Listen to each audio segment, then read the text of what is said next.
नमस्कार, India news Madhya Pradesh Chhattisgarh देख रहे हैं आप और आपके साथ मैं हूं आयुष चित्रांश। बड़ी बहस मध्य प्रदेश में आप सभी का स्वागत है।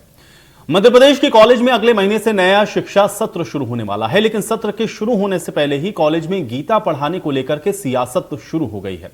दरअसल बुधवार को भोपाल में युवा संवाद के दौरान मुख्यमंत्री शिवराज सिंह चौहान ने यह ऐलान किया कि इसी सत्र से युवाओं को ग्रेजुएशन के सेकंड ईयर में गीता की पढ़ाई भी कराई जाएगी। युवा गलत दिशा में न जाएं, उनमें संस्कार और संस्कृति के प्रति प्रेम और राष्ट्रभक्ति जगाने के लिए सरकार कॉलेज की पढ़ाई में गीता के कई अध्यायों को जोड़ने जा रही है। अब बीजेपी और सरकार के मंत्री कॉलेज में श्रीमद् भागवत गीता पढ़ाए जाने पर खुश हैं, तो वहीं कांग्रेस सरकार की इस कवायद को शिक्षा का भगवाकरण करने का आरोप लगाकर कटघरे में खड़ा कर रही है। पूर्व मंत्री पीसी शर्मा का कहना है कि कॉलेज में गीता का ज्ञान देकर सरकार युवाओं को यह उपदेश देना चाह रही है कि वो सरकार से किसी तरह की कोई अपेक्षा न रखें। तो ऐसे में सवाल यह कि कॉलेज में गीता की पढ़ाई पर कांग्रेस को दर्द क्यों है? आज इसी मुद्दे पर हम चर्चा करेंगे। हमारे साथ एक खास पैनल रहेगा, लेकिन उससे पहले बीजेपी और कांग्रेस का इसको लेकर क्या कुछ कहना है, आपको वो सुनवाते हैं। माननीय मुख्यमंत्री जी का, क्योंकि किसी भी स्तर पर विद्यार्थियों में मूल्य आधारित जीवन बनाने के लिए जरूरी है कि वो धर्म से जुड़े। धर्म केवल पूजा पाठ के लिए जरूरी नहीं है, रोजमर्रा की जिंदगी में हमारा व्यवहार धर्म के अनुसार हो। यदि ये हम सीख लेंगे तो हम हर स्तर पर उचित काम कर सकते हैं, तो इसलिए ये बहुत स्वागत योग्य कदम है। गीता, भागवत, रामायण सरकार को जो शामिल करना है करें, मगर शामिल करने वाले लोग खुद भी उसका अनुसरण करें, अपने चरित्र को भी उसके अनुरूप ढालें, जिसका पूरी तरह अभाव है। भागवत सुने, भागवत लागू करें, गीता लागू करें, मगर वहाँ तो एक ही एजेंडा है मोहन भागवत का, जो चलाती है सरकार। हमें कोई आपत्ति नहीं, जिस कोर्स को लागू करना चाहे कर दें, मगर सिर्फ घोषणाओं तक सीमित ना करें। क्या बीजेपी शिक्षा का हुआ? देखिए, गीता का ज्ञान दें या और ज्ञान दें, ये सब इवेंट मैनेजमेंट है इसका। वो गीता का ज्ञान तो इसलिए भी दे रहे होंगे कि उसमें भगवान कृष्ण ही कहते हैं कि तू क्या लेके आया था, क्या लेके जाएगा, तेरा कुछ नहीं है। तो लोगों के दिमाग में ये फिट कर देना कि किसी चीज़ से मोह मत रखो, कोई चीज़ मांगो मत। और महंगाई है, ये बेरोजगारी है, ये सब इन सब चीज़ों से ध्यान बटाने के लिए इस तरह की दिमाग लोगों को बनाना, उनके दिमागों में फीड कर देना, ये पूरा उद्देश्य है भारतीय जनता पार्टी का। और ये करके कि इवेंट मैनेजमेंट किस घर में नहीं होती गीता, किस घर में नहीं पढ़ाया जाता, किस घर में ये नहीं होता। तो ये सब चीज़ें जो है हर घर में गीता का पाठ पढ़ाया जाता है। हर व्यक्ति को, हर जो सनातन धर्म में, हिंदू धर्म में पैदा हुआ है, उसको गीता का ज्ञान है। उसमें क्या पढ़ाओगे आप? तो दिलचस्प बयानबाजियां आपने सुनी, क्योंकि एक तरफ तो गीता को अब पाठ्यक्रम में शामिल करने की बात मुख्यमंत्री ने कल युवा संवाद के दौरान कह दी, और उसके बाद आप देख रहे हैं कि इस पर तरह तरह के जो तर्क हैं वो दिए जा रहे हैं। कोई कह रहा है कि गीता का ज्ञान देकर के सरकार अपने जो दायित्व हैं उनसे भागना चाहती है। दूसरी तरफ ये भी कहा जा रहा है कि आप देखिए कि गीता ऐसा कौन सा शख्स है जो नहीं जानता है, लेकिन गीता के बारे में जानना और गीता को समझना, दोनों में बहुत फर्क है। गीता घर में होना और गीता के बारे में जानकारी होना, दोनों में बहुत अंतर है। किताबें हमारे घर में भी बहुत होती हैं, लेकिन उसके बारे में पढ़ने के बाद ही ज्ञान प्राप्त होता है कि आखिर उसके अंदर क्या लिखा है। इसलिए अब गीता को पाठ्यक्रम में शामिल करने के पीछे की मंशा सरकार की क्या है, इस पर सवाल हो सकता है। लेकिन जो बात सरकार की तरफ से कही जा रही है उसको किस तरह से वो इंप्लीमेंट करेगी, ये भी सवाल है। और साथ ही साथ अब विपक्ष का काम है चूंकि सवाल उठाना, इसलिए विपक्ष ने इस पर सवाल उठाए हैं। और एक बड़ी बात जो ये कही गई कि सरकार अब शिक्षा का भी भगवाकरण कर रही है, मोहन भागवत का एजेंडा चला रही है। ये जो तमाम बातें कही जा रही हैं गीता को लेकर के, ये अपने आप में बहुत बड़ा सवाल है। हालांकि अब यह ऐलान हो चुका है और अब शैक्षणिक सत्र से देखना होगा कि गीता को जब पाठ्यक्रम में शामिल किया जाएगा तो इसके क्या परिणाम होंगे, इसको स्टूडेंट्स किस तरह से लेंगे, इसका असर क्या होगा आने वाले समय में, और इसको लेकर के जो सवाल उठा रहे हैं विपक्ष, अब उसका जवाब क्या है सत्ता पक्ष के पास, आज हम ये जानने की कोशिश करेंगे।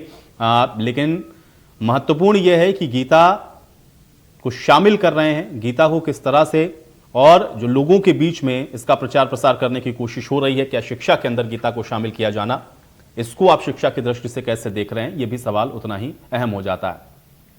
तो आज इसी विषय पर चर्चा करते हैं। दो बेहद खास मेहमान मेरे साथ जुड़ गए हैं, पहले उनका परिचय आपके साथ करवा देते हैं, उसके बाद चर्चा में आगे बढ़ते हैं। आशीष अग्रवाल जी हमको ज्वाइन कर रहे हैं, प्रवक्ता हैं भारतीय जनता पार्टी के। आशीष अग्रवाल जी, बहुत स्वागत है आपका चर्चा में। और सिद्धार्थ राजावत जी हमारे साथ जुड़े हुए हैं, प्रवक्ता हैं कांग्रेस पार्टी के। सिद्धार्थ राजावत जी, आपका भी स्वागत है।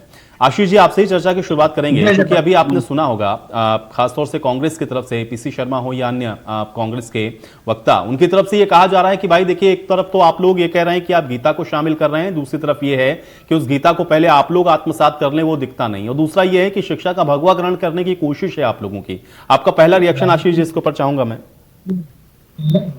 देखिए, सबसे पहले तो कांग्रेसियों को सदैव भगवा रंग से एक फोबिया रहा है, और इसीलिए इस फोबिया के कारण सदैव इन्हें तुष्टीकरण की राजनीति की और हिंदुत्व को और हिंदू धर्म को नीचा दिखाने के लिए सदैव ऐसे प्रयास किए ताकि इनकी आत्मा तरफ खुल रहे, हिंदू को आतंकवाद से जोड़ना हो, भगवान श्री राम को काल्पनिक बताना हो, या फिर हिंदू मंदिर जाने वाले को लड़की छेड़ने वाला। और अभी कुछ समय पहले सज्जन सिंह वर्मा जी ने गीता जी के एक श्लोक को उठाकर उसकी पैरोडी भी बनाई। मैं पूछता हूं कभी कांग्रेसी मित्रों से कि क्या कभी इन्होंने कुरान की किसी आयत को उठा के पैरोडी बनाई? नहीं। मैं पूछता हूं कि भगवान श्री राम को काल्पनिक बताया, क्या मोहम्मद साहब पे भी कभी इन्होंने टीका टिप्पणियां की? नहीं की, क्योंकि यहाँ पे सहिष्णुता है और वहां पे असहिष्णुता इतनी है, जिस दिन मेरा कांग्रेसी मित्र कोई इस तरह का काम कर देगा तो उसके सर को धड़ से अलग करने के एक इनाम घोषित कर देगा। तो ये जो सहिष्णुता का जो फायदा कांग्रेस उठाती है, उससे सदैव फोबिया से ग्रसित रही है। अब शिक्षा में गीता को मैं मूल विषय पे पढ़ता हूँ। देखिए, लंबे समय से इस लॉर्ड मैकाले के एजुकेशन सिस्टम से, जिससे सिर्फ क्लर्क निकलते थे, उसको बदलने की बात आजाद भारत में की जा रही थी, परंतु मोदी जी के आने पे काफी काम पेंडिंग थे। मोदी जी ने इसको भी अब जब ये प्रयास किए जा रहे हैं कि हमारा जो विद्यार्थी हो सिर्फ उसका दिमाग ट्रेन नहीं हो, उसका दिल भी ट्रेन हो, तो गीता जी जैसा एक ग्रंथ जो भगवान श्री कृष्ण के श्रीमुख से निकला है, जिसके हर एक श्लोक पर रिसर्च होकर पीएचडी की जा सकती है, जो व्यक्ति के जीवन को मूल्य परक, सिद्धांत परक बनाने में अहम भूमिका निभाता है, उसकी शिक्षा विद्यार्थियों को दी जाना चाहिए। बल्कि मैं तो कांग्रेसियों से कहता हूं, ये गीता जी पर प्रश्न न उठाएं, बल्कि दूसरे धर्मों के ग्रंथों का भी सुझाव दें कि कहां पर अच्छी अच्छी शिक्षाएं हैं जो व्यक्ति को अपने जीवन को। नहीं, बिल्कुल आशीष जी, देखिए मैं इसी प्रश्न पर आने वाला था। देखिए, गीता तो अपने आप में एक डिबेट का पूरा टॉपिक है, और मुझे तो लगता है समय ही कम पड़ जाएगा, कितना भी आप उस पर आप चर्चा परिचर्चा कर सकते हैं। बहुत लोगों ने और बहुत विद्वान लोग हुए जिन्होंने किया है, मेरे पास अभी उतनी जानकारी नहीं है। लेकिन मैं ये सिर्फ आपसे इतना समझना चाह रहा हूं, क्योंकि अगर आप गीता को शामिल करेंगे तो कल को होगा कि कोई कहेगा कि भाई कुरान की कुछ आयतें आप ले आइए, फिर जैन लोग कहेंगे कि भाई उनके जो ग्रंथ हैं उनको भी शामिल करिए, फिर ये होगा कि सिख हैं वो भी कहेंगे उनकी जो गुरबानी है उसको भी शामिल करिए।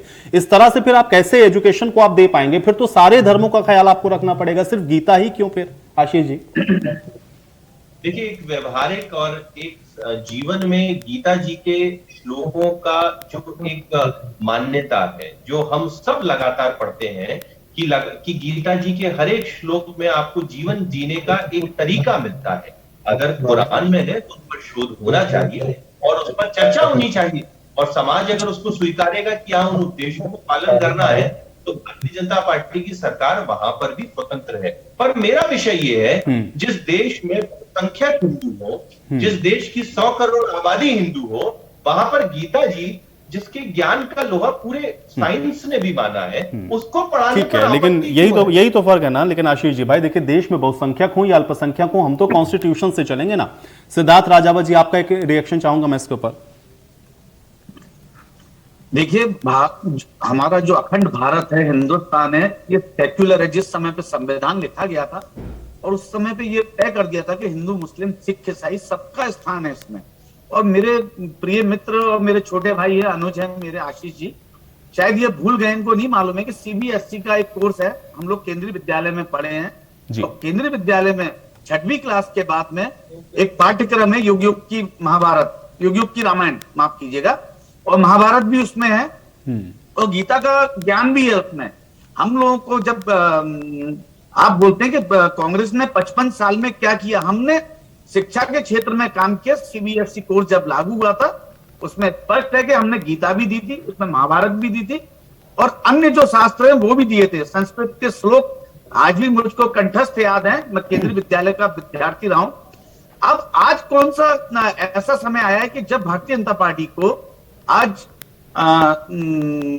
गीता का ध्यान आ रहा है?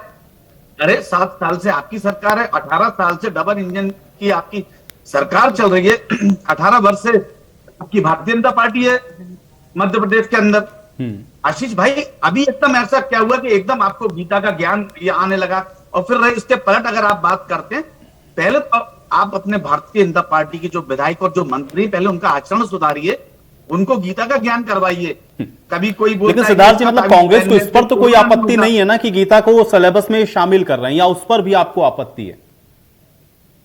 मैं आपसे वही बोल रहा हूं कि गीता और रामायण ये पूर्व में सीबीएसई कोर्स में बचपन से चली आ रही है। अभी भारतीय जनता पार्टी नया क्या कर रही है? आप देखिए, जो प्रांतीय क्षेत्र होते हैं, पंजाब हुआ, पंजाब में गुरमुखी चलती है, वहां के लोग गुरमुखी जानते हैं, महाराष्ट्र में मराठी चलती है, हर जगह के हर प्रांत के अपने अपने भाषा होती है। जैसा मेरे मित्र ने बोला कि कांग्रेस पार्टी से मुसलमानों की पार्टी आयात वाली बात की, और उन्होंने नहीं, भाषा अलग अलग होना और धार्मिक ग्रंथ को शामिल कर देना सिलेबस में, तो दोनों अलग अलग विषय हो गए ना। कि भाई एक पाठ्यक्रम में एक आप कोई एक आपने एक चैप्टर पढ़ाया कि चलिए आपने राम की किसी एक कथा के बारे में बता दिया, वो एक अलग बात है।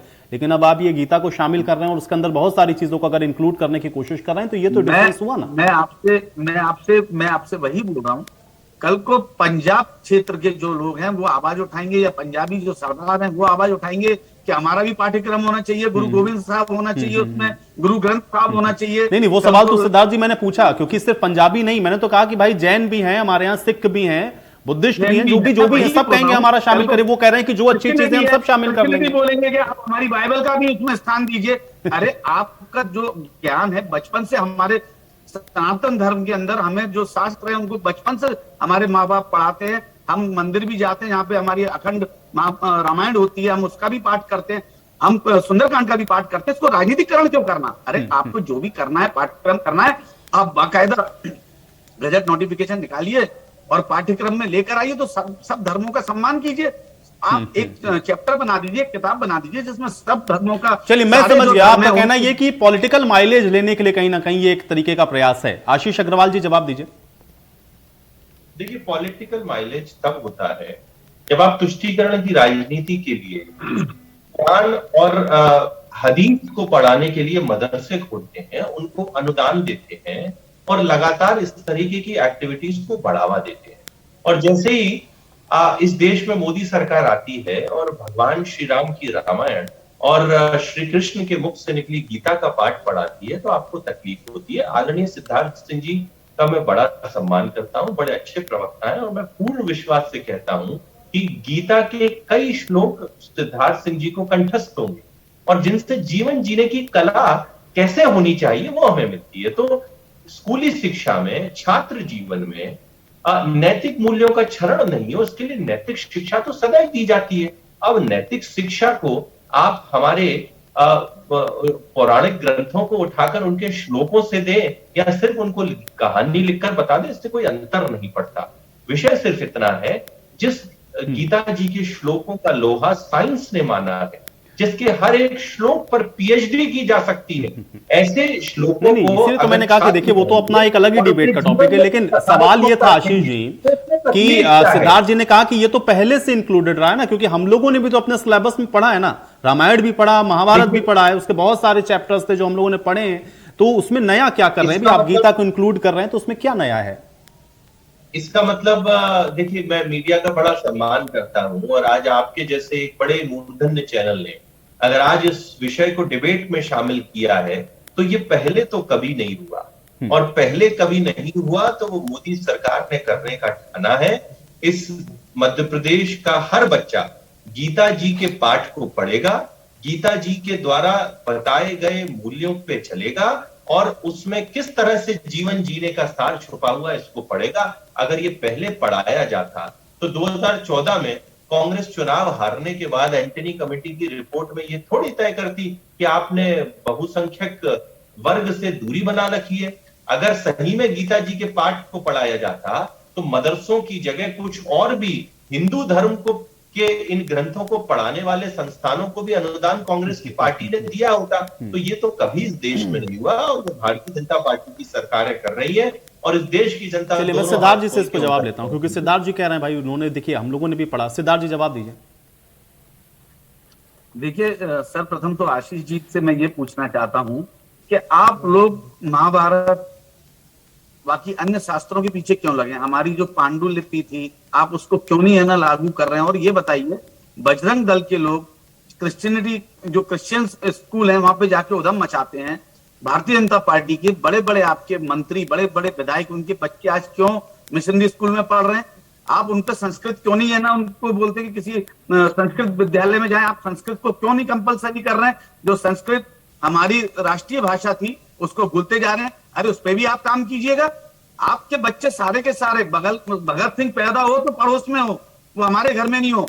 अगर आपको जितने भी नियम कायदे लागू करने तो जनता के लिए करने, पर आपके मंत्रियों के बच्चे, विधायकों के बच्चे वो पढ़ेंगे मिशनरी स्कूल में, तब कोई गुरेज नहीं है आपको। पर अगर इस बात के ऊपर अगर कोई आवाज उठाएगा तो कांग्रेस को डायरेक्ट बोल देते हैं कि मुसलमानों की पार्टी। अरे हम तो सेकुलर पार्टी हैं, जो संविधान में लिखा है हम उसका पालन कर रहे हैं।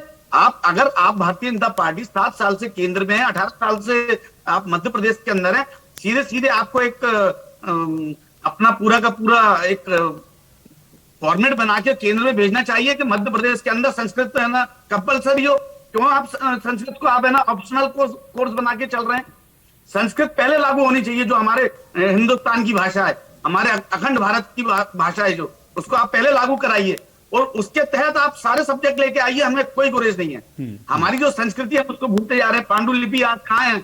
आप बताइए कितने लोग पढ़ते हैं पांडुलिपि को? संस्कृत के कितने श्लोक लोग जानते हैं? बच्चों को पूछिए। आज हिंदी की गिनती लोग भूल गए, आज इंग्लिश की गिनती सबसे ज्यादा लोग बच्चों से पूछो 96 कितना है तो बोलते ये क्या होता है?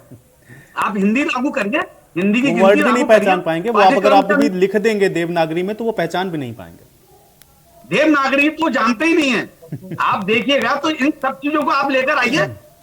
आप एक धर्म के हिसाब से चुनाव करीब आ रहा है तो आप एक नई चीज लेकर आके जनता को भ्रमित क्यों कर रहे हैं? अगर आपको एक्चुअल में काम करना है तो आप विस्तार से काम कीजिए, विधि पूर्वक काम कीजिए। ठीक है सिद्धार्थ जी, ये सवाल आपका बड़ा वैलिड है, मैं इस पर जवाब लेता हूँ। आशीष जी हाँ, इसका जवाब दीजिए आशीष जी।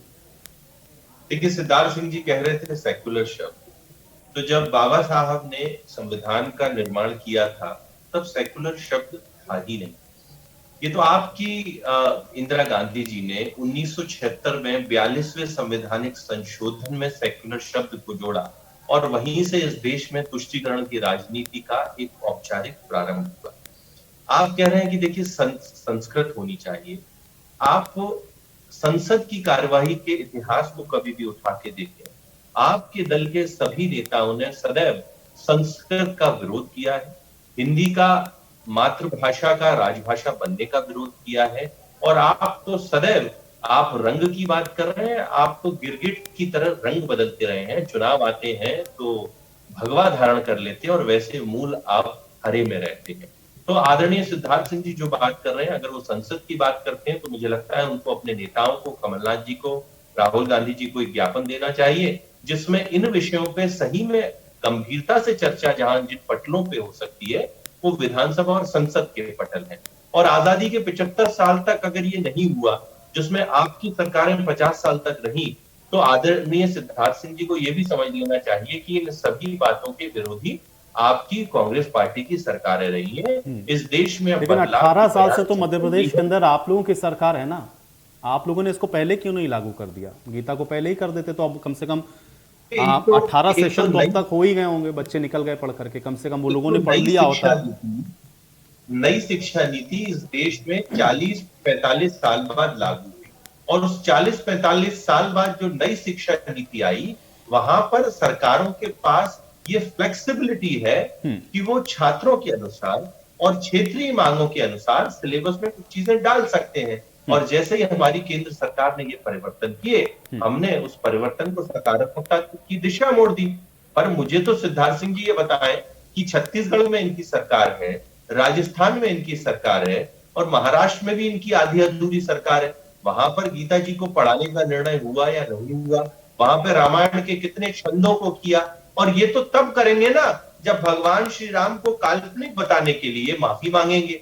इनको तो एक ऐतिहासिक भूल के लिए भी माफी मांगी है जब इन्होंने कार सेवकों पे गोली चलाने वाली सरकार को बचाया था, और ये भगवान श्री राम की कहां से बात करेंगे। 1993 में इनकी सरकार के प्रधानमंत्री ने अपनी कैबिनेट के सामने ऑफिशियल ये घोषणा की थी कि ये बाबरी मस्जिद का पुनर्निर्माण कराएंगे। तो जिनकी विश्वसनीयता ही खतरे में हो, उनके शब्दों पे सिद्धार्थ क्या जी बात जवाब करना? दीजिए, सिद्धार्थ राजावत जी जवाब दीजिए।